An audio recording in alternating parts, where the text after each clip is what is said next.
So I'm out in the laser part of my shop doing some laser work, and it just got me thinking, if there's one thing I recommend people do as an upgrade to their laser, it is get rid of the aquarium pump and do a air compressor so that you have on-demand air assist.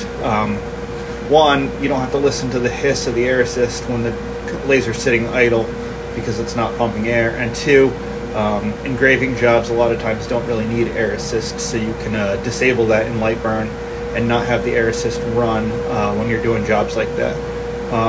Because really, air assist is most beneficial on cuts, at least in my experience.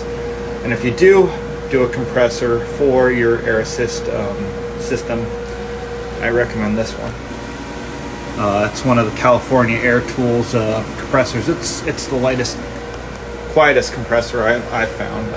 I can actually run this thing inside my indoor shop and not lose my mind.